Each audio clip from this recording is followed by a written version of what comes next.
Bila manusia mati, putus aktivitasnya. Tidak bisa ibadah kecuali 3. Ini masih dianggap ibadah karena katibul asar. Sedekah jariyah, wakaf, ilmu yang manfaat, anak yang soleh. Tapi bukan 3 doang, karena ini baru 1 hadis. Kita harus kumpulin semua hadis. Maka dalam bawahnya Imam Muslim menyatakan, inna mimma yalhaqul muslim, sesungguhnya yang nyampe sama orang muslim dari amalan yang dia dulu lakukan waktu dia masih hidupnya, kebaikan-kebaikan yang dia lakukan waktu masih hidupnya, sekarang dia udah mati di dalam alam kubur. 1, kata Nabi, ilman alam, ilmu yang dia ajarkan, wa nasyarah, ilmu yang dia sebarkan. Saudara nulis pesan-pesan baik di WA-nya, nulis yang bagus-bagus di grup WA, lalu diamalin sama orang, maka mendapatkan ganjaran. Assalamualaikum warahmatullahi wabarakatuh. Bismillahirrahmanirrahim. Alhamdulillahi rabbil alamin. Wassalatu wassalamu ala sayyidil awwalin wal akhirin, sayyidina wa maulana Muhammadin wa ala alihi wa sahbihi ajma'in.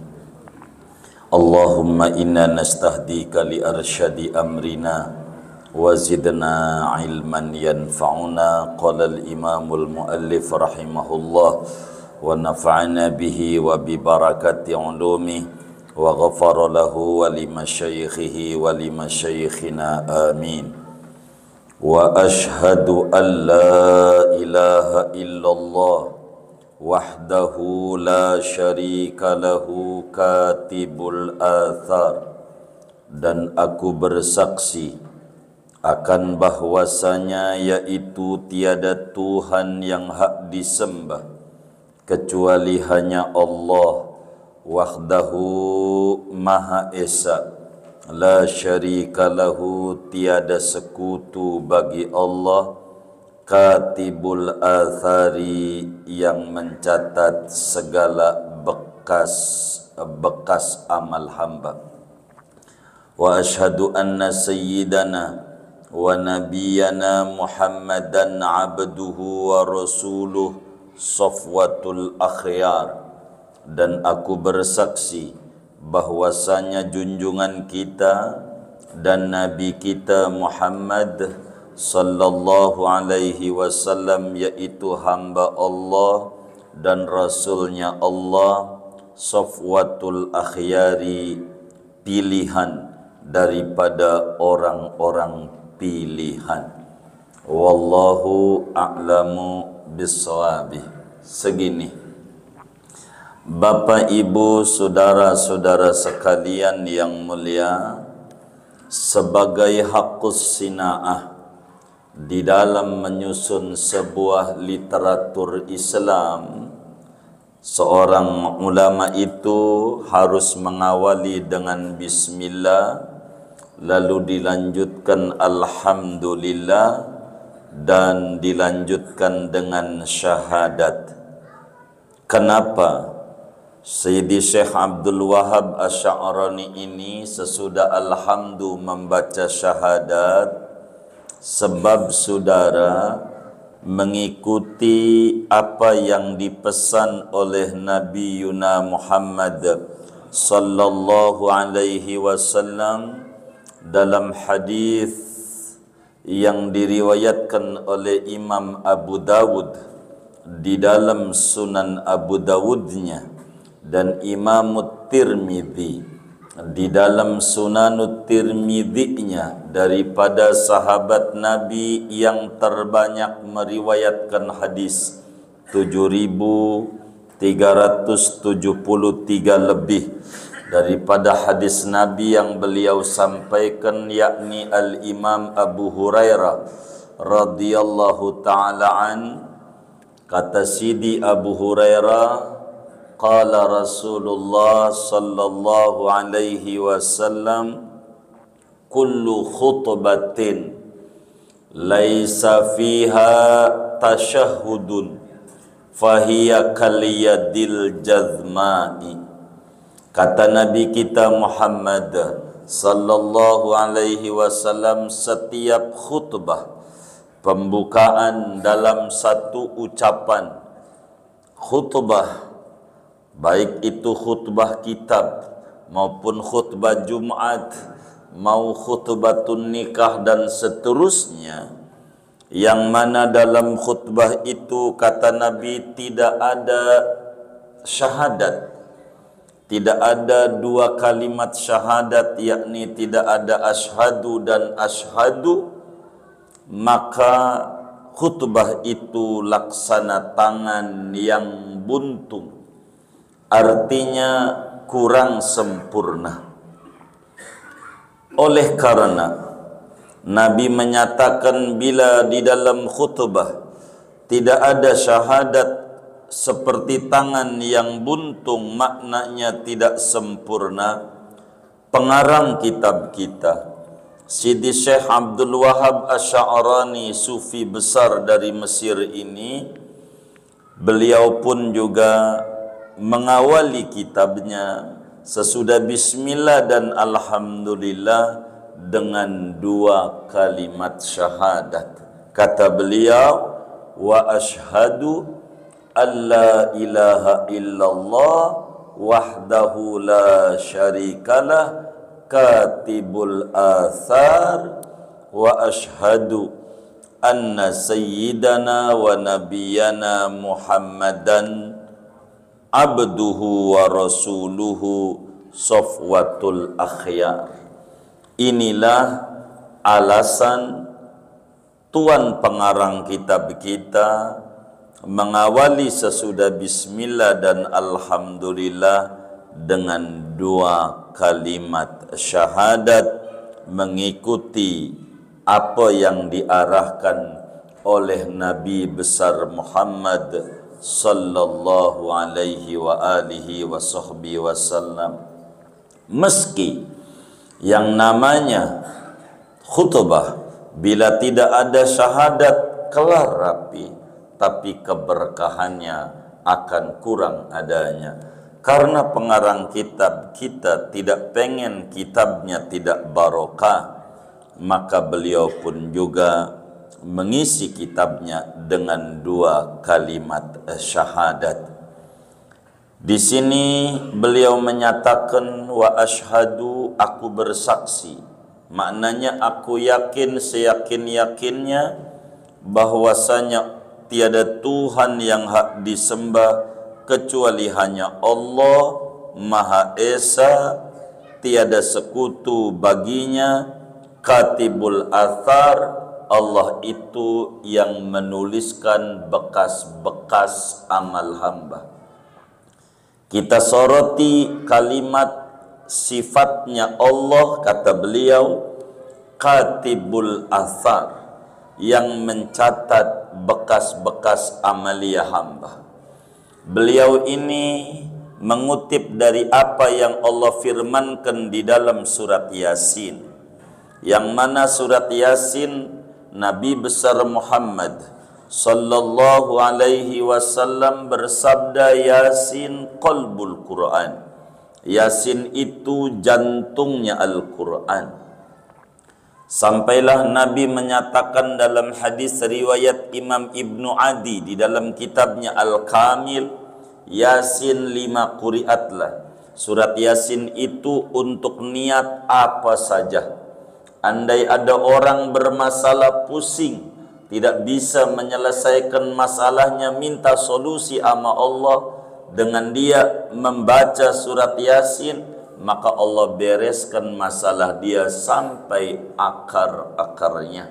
Di surat Yasin, di awal-awal Allah menyatakan inna nahnu nuhyil mauta wa naktubu ma qaddamu wa atharahum wa kulla syai'in ahsaynahu fi imamin mubin. Kata Allah, inna nahnu nuhyil mauta, sesungguhnya kami menghidupkan orang-orang mati, wa naktubu ma qaddamu wa atharahum, dan kami tuliskan apa yang mereka kerjakan, wa atharahum, dan bekas-bekas mereka.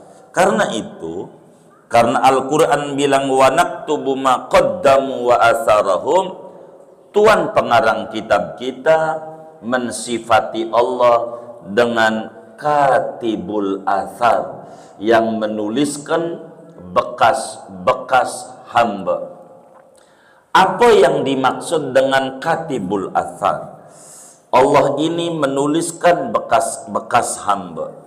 Ada beberapa pengertian. Yang pertama, Allah tuliskan bekas-bekas langkah kaki yang dilakukan oleh seorang hamba menuju ke masjid, ke majelis ilmu. Hal ini dijelaskan oleh sahabat Nabi Jabir bin Abdullah radhiyallahu taala anhuma, seperti apa yang ada di dalam Sahih Muslim. Saat sekeliling Masjid Nabawi masih kosong, masih banyak tanah lebar di Masjid Nabawi. Masjid Nabawi sudah dibangun oleh Rasulullah sallallahu alaihi wasallam. Maka daripada kabilah Bani Salamah berkeinginan pindah tempat di tanahnya yang dekat dengan masjid. Kalau kita ada lapangan, kalau kita pakai bangun rumah di situ, bisa diusir sama pemerintah. Begitu. Ini masih kosong tanahnya. Dan kebetulan Bani Salamah masih banyak tanahnya di sekitaran Masjid Nabawi, berkeinginan bangun rumah samping Masjid Nabawi. Tujuannya biar rumahnya dekat dengan masjid. Lalu sampailah berita itu kepada Nabi kita Muhammad sallallahu alaihi wasallam. Kata Nabi, innahu balagani annakum turiduna an tantaqilu ila qurbil masjid. Wahai Bani Salamah, telah sampai berita, kabar kepadaku bahwa Anda semua ini berkeinginan pindah rumahnya, akan pindah bangun rumah di samping Masjid Nabawi. Benar atau tidak? Kata mereka, Bani Salamah menyatakan, qalu na'am ya Rasulullah. Wahai Nabi Muhammad, wahai Rasulullah, betul itu. Apa yang kau dengar itu memang itu sudah kami program, pengen pindah rumahnya samping masjid saja, biar dekat ke masjidnya. Kata Nabi, faqala habibuna al-Mustafa sallallahu alaihi wasallam, maka Nabi Yuna Muhammad bersabda, diyarakum ya Bani Salamah tuktab atharukum. Diyarakum ya Bani Salamah tuktab atharukum. Ente di situ aja rumahnya, ndak usah pindah-pindah, maka dicatatlah bekas-bekas kalian semua.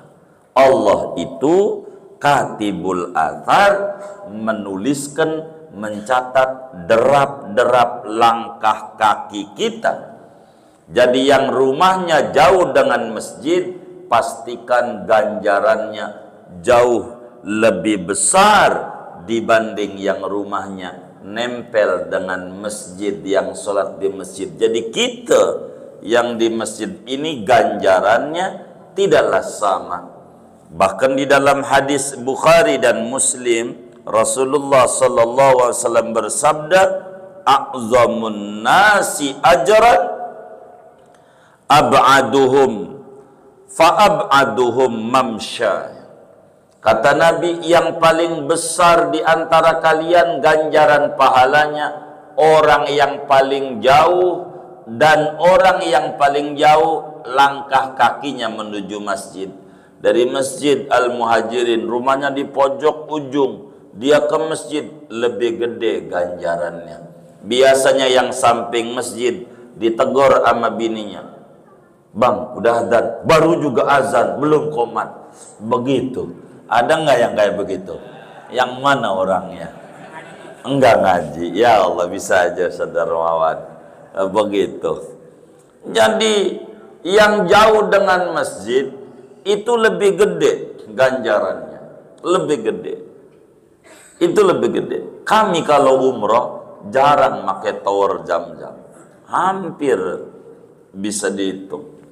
Kenapa? Kalau nempel dengan masjid enggak turun sholatnya, masih di situ, mana di lapangan lagi gitu. Cuman tidur doang dekat masjid, malu-maluin depan Ka'bah.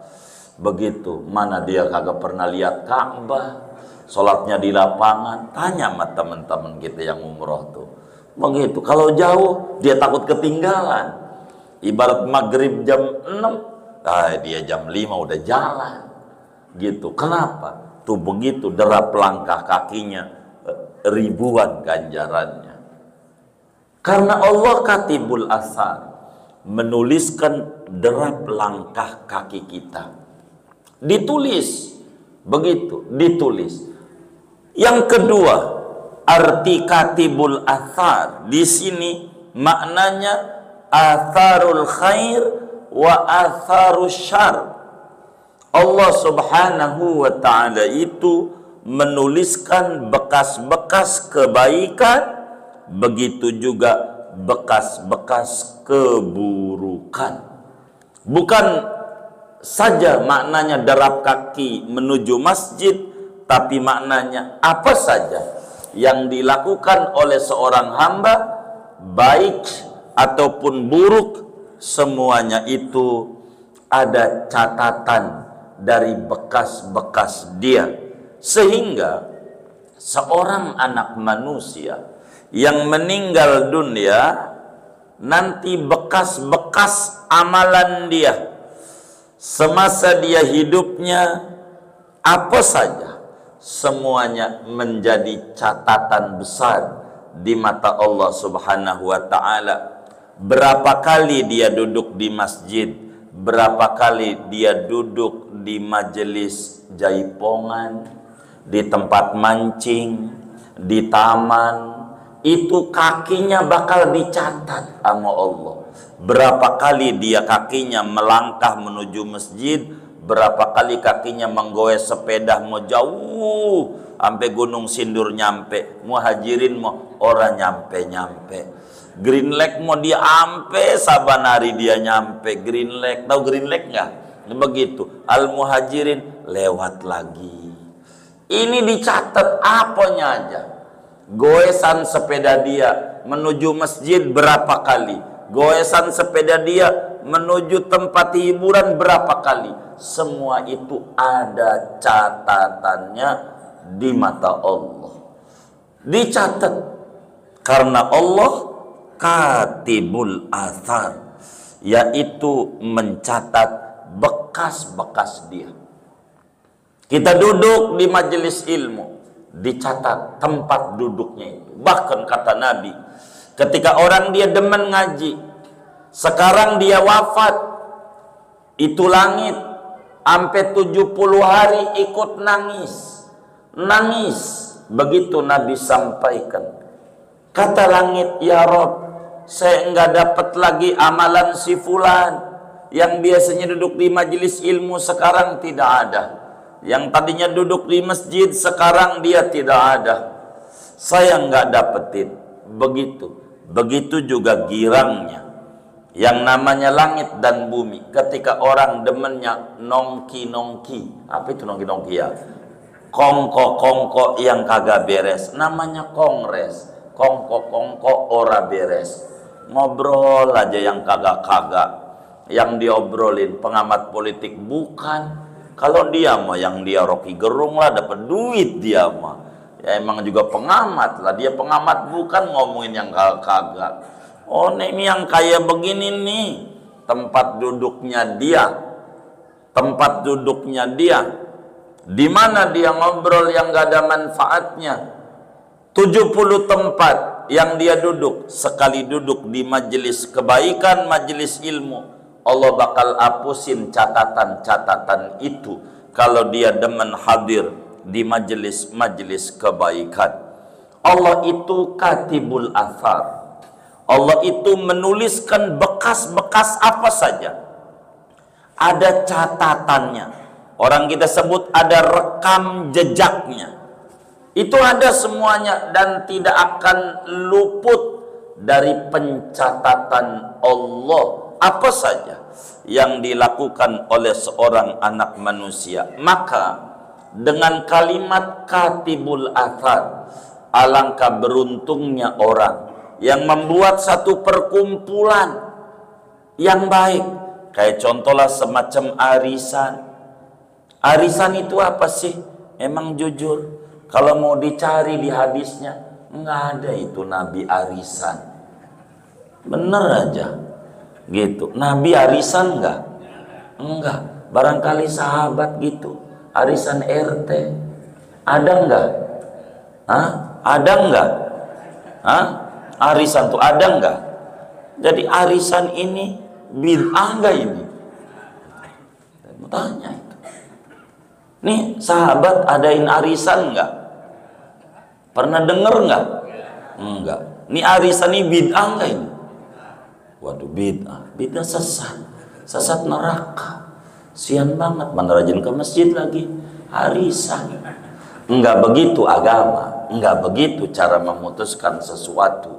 Maka Rasulullah sallallahu alaihi wasallam dalam hadis yang sahih diriwayatkan oleh Imam Muslim, kata Nabi, man sanna fil Islam sunnatan hasanatan falahu ajruha wa ajru man amila biha ba'dahu la yunqasu min ujurihim syai'un wa man sanna fil Islam sunnatan sayyi'atan falahu fa'alaihi wizruha wa wizru man amila ba'daha la yunqasu min auzarihim syai'.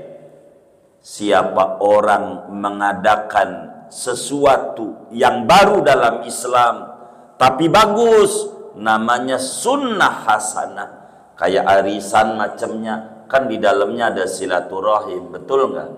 Antara warga dan warga yang tadinya nggak kenal jadi kenal, namanya sunnah hasanah. Ajaran yang baik, cara yang baik, acara yang baik dalam Islam, kata Rasulullah. Meski Rasul nggak kerjakan, meski sahabat nggak kerjakan, tapi bagus di dalamnya, ada tuntunan karena ada silaturahim. Judulnya arisan RT, arisan RW, arisan grup goes ada juga.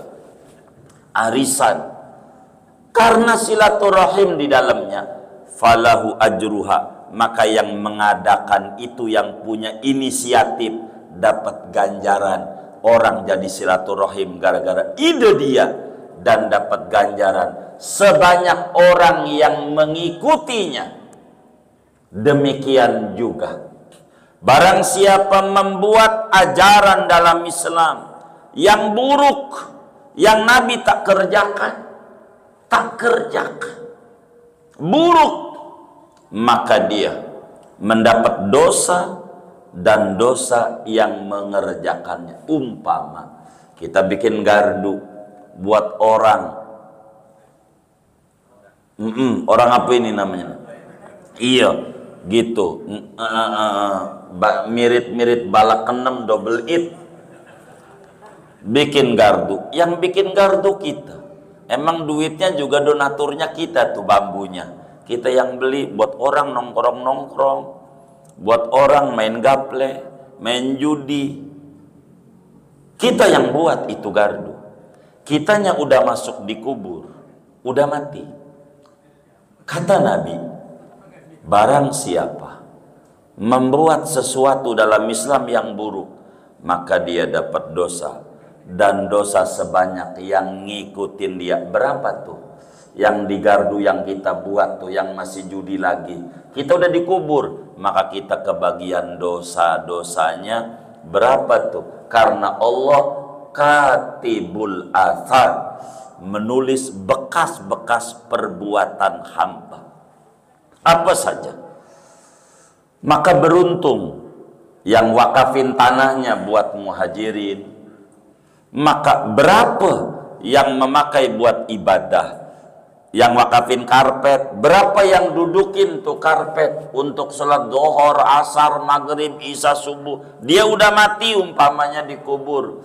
Maka dia, karena dia yang wakafin karpetnya, maka dia dapat ganjaran sebanyak yang ada yang memanfaatkan barang wakaf dia.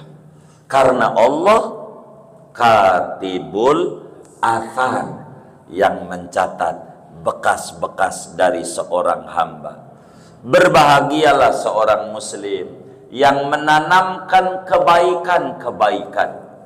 Apakah dia berwakaf, apakah dia wakaf buat masjid, buat panti dan seterusnya, atau dia punya ilmu, disebarkan ilmunya.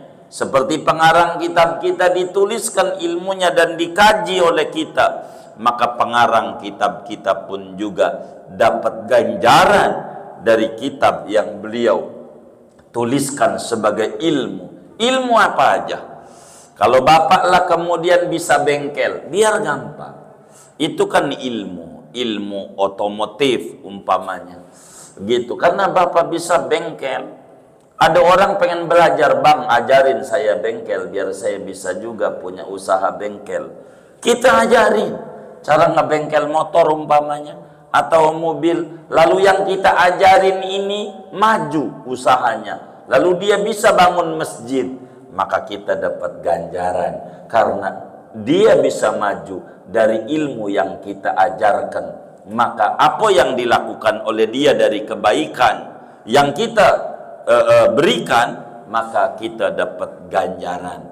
Karena dia dengan bengkel majunya nyumbang masjid, bangun panti yatim, maka kita dapetin multi level marketing dari amal-amal. Karena Allah katibul athar, yang menuliskan berbagai jejak-jejak kebaikan. Begitu kita punya anak yang soleh, bapak nih yang ngaji, ayah bundanya udah wafat dikubur, maka ayah bundanya tersenyum di alam barzakhnya. Yakin, akul yakin. Kenapa? Katibul athar. Dalam Yasin, wa naktubu maqaddamu wa asarahum. Dan kita ini bekas orang tua, usak-usak malamnya dulu. Ama-ama kita, berojolah kita. Maka kita ini bekas mereka. Maka beruntung orang tua yang dikubur, yang kemudian itu anaknya berbuat kebajikan, maka orang tua pun juga dapat terang kuburnya. Ini loh, terang banget ini. Kenapa? Ini anakmu ngaji. Wah, cahaya segini. Itu begitu, setiap kita datang ke tempat kebaikan cahayanya. Tapi ada juga orang tua, kok kali ini kuburannya kok rada redup, anakmu di majelis yang ngantuk. Jadi dikit dia ngantuk masalahnya. Begitu saudara, ngantuk, enggak banyak ganjaran yang dia dapat.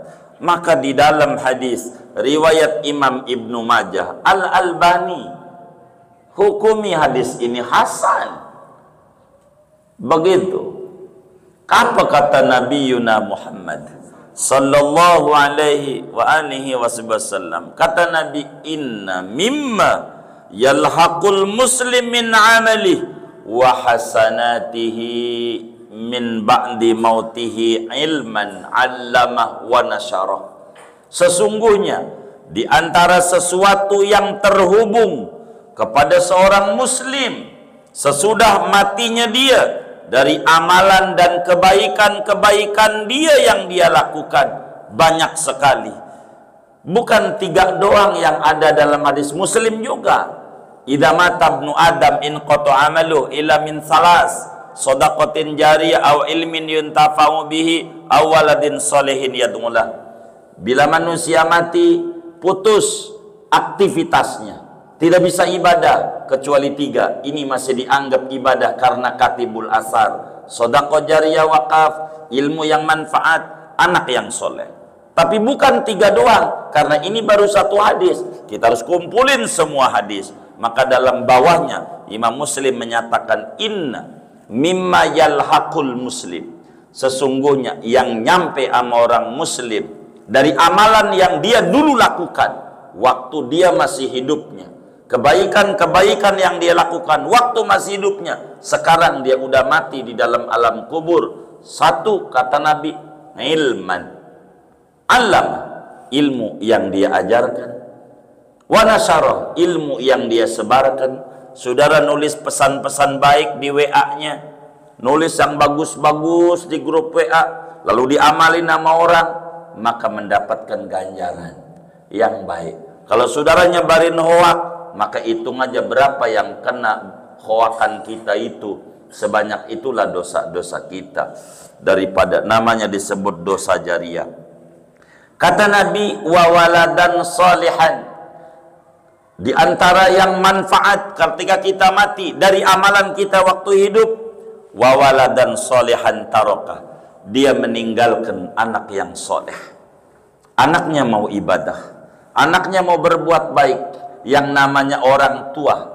Kalau kita mati, dengan sendirinya orang tua kita, apa saja yang kita lakukan dari amal kebaikan itu akan nyampe sama dia. Bukan karena kita niatkan sampein, tapi karena memang kita termasuk bekas-bekas mereka dari apa yang mereka lakukan saat masih hidup, mendidik kita. Maka ini pun kata Nabi Yuna Muhammad sallallahu alaihi wasallam adalah nyampe sama kita, yakni karena Allah katibul asar. Kata Nabi, au mushafan warasa, atau dia punya buku-buku kebaikan Al-Quran, kitab, apa aja daripada kata-kata hikmah, kalam hikmah, lalu kita wariskan kepada orang, kita bagi nih, kayak ngaji begini yang gak punya kitabnya kita beliin, lalu kemudian dia baca, dia ngaji, sebanyak itu ganjaran yang didapat karena Allah katibul asar. Au masjidan bana, ataukah dia membangun masjid dari duit dia bangun masjid dari duit yang banyak, pakai dia sendiri, maka andai dia wafat, maka dia masih dapetin kebaikan sebanyak orang yang memanfaatkan dan memakmurkan daripada masjid-masjid itu. Au baitan libni sabil bana, atau dia membangun panti-panti kebaikan, pondok-pondok pesantren, panti-panti buat orang yang di jalanan, kita didik, kita atur, rumah yatim dan seterusnya diisi.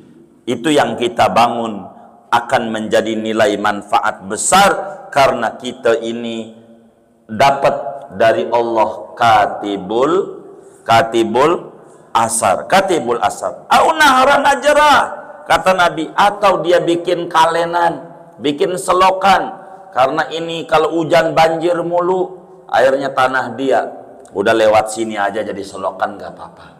Sehingga orang kasihan kalau banjir mulu, bahaya, kasihan. Ya Allah, kalau banjir repot begitu.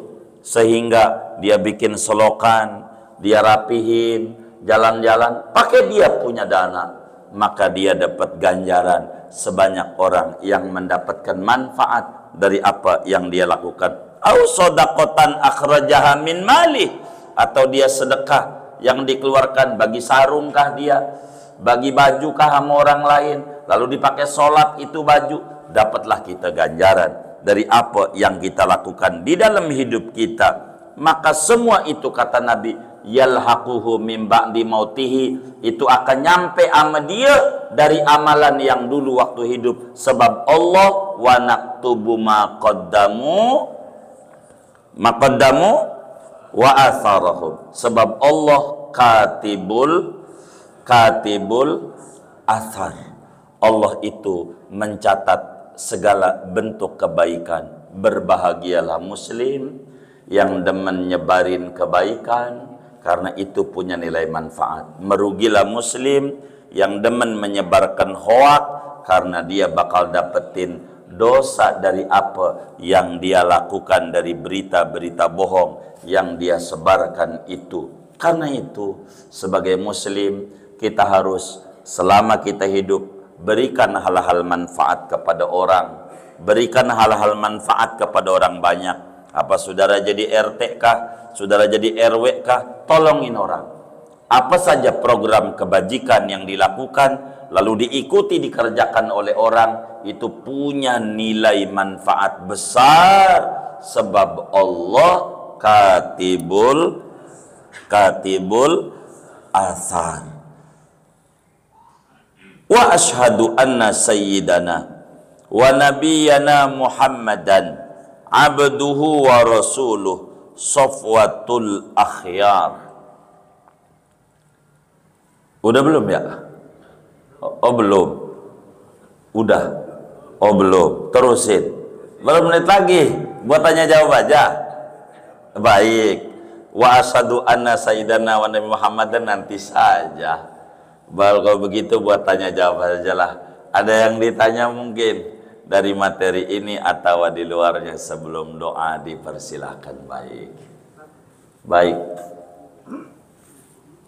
Assalamualaikum warahmatullahi wabarakatuh. Waalaikumsalam. Ustaz, kalau ada seseorang yang semasa hidupnya itu selalu maksiat, ketika mau meninggal dia bertobat, apa jejaknya itu masih ada, Ustaz? Terima kasih, Ustaz. Cakap. Bagaimana kalau orang waktu hidupnya itu banyak melakukan maksiat, lalu kemudian dia bertaubat, apakah kemudian bekasnya itu masih ada atau tidak? Jadi denganlah kita itu bertaubat dengan taubat yang benar. Nanti di depan akan diterangkan cara taubat yang benar. Di antaranya maksiatnya ini apa? Contoh, maksiatnya nyolong mangga orang, begitu umpamanya. Maka dia bertaubat. Cara taubatnya diatur oleh Allah dan Rasulnya. Dibalikin tuh mangga itu, Paji. Dulu Paji kehilangan mangga tuh, puyeng banget, sekarung hilang. Gue itu yang ngambil. Jadi gue mau minta maaf.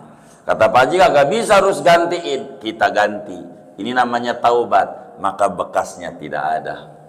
Karena kita udah bertaubat kepada Allah Subhanahu wa ta'ala. Kalaulah kita kesalahannya adalah minum-minuman, lalu kemudian kita taubat itu dengan taubatnya karena ini melanggar yang dilarang, maka cukup dengan nangis saja kepada Allah, tak perlu ganti. Maka dia janji, ya Rabb, saya taubat, saya nggak bakal lagi. Maka jejak itu akan dihilangkan oleh Allah Subhanahu wa ta'ala. Kalau dia tukang ngeluyur dulunya, Keramat Tunggak kah dia, Tegal Rotan, Perumpung, sampai bongkaran Tanah Abang, begitu. Ini kayaknya pernah ini tahu ini. Saudara, itu bagaimana ini? Yang dulunya kita ngeluyur ke tempat-tempat yang kurang manfaat, tempat maksiat, sekarang kita taubat. Diterima apa tidak ini, sehingga bekasnya pengen dihilangin ini bisa hilang apa enggak, dilihat. Dia harus taubat bukan pada itu. Kita dulunya tukang ngeluyur ke bongkaran Tanah Abang, sekarang enggak. Kita taubat. Saya taubat ya Allah, dulu saya ke bongkaran Tanah Abang, saya dulu si Keramat Tunggak sebelum jadi Jakarta Islamic Center ini, saya dulu ke situ itu. Sekarang taubat ya Allah, ampun ya Allah. Dihapus apa tidak? Yang ini dilihat. Dia bukan di sini taubatnya. Apakah dia masih ngomongin orang apa tidak? Kalau dia masih ngomongin orang, yang ono bekasnya enggak dihapus. Sebab apa? Taubat ini emang karena kakinya juga udah pakai tongkat sekarang. Kakinya udah pakai tongkat, enggak mungkin dia ke sono. Kalau Allah dibalikin lagi, seger lagi, bakal balik lagi. Karena kalimat ini tidak bisa untuk menjadi menghapus kesalahan, sehingga dia harus taubat semacam itu. Udah tua, udah nggak perlu ngomongin yang macam-macam dah. Kita ngomonginnya yang baik-baik aja, baru bekas itu akan dihapuskan. Panjangnya nanti ketika udah memasuki materi bagaimana cara taubat yang benar yang diatur oleh Nabi Muhammad sallallahu alaihi wasallam. Singkatnya, bila orang dulunya tukang maksiat lalu di dunia bertaubat, kalau bertaubat itu di dalam sebuah perfilman namanya disensor. Ini ada film, rule-nya ini nggak menarik, gagal, dipotong-potongin, maka nggak ada bekasnya, nggak ada, karena dia bertaubat dengan taubat yang benar. Kurang lebih demikian. Wallahu a'lam.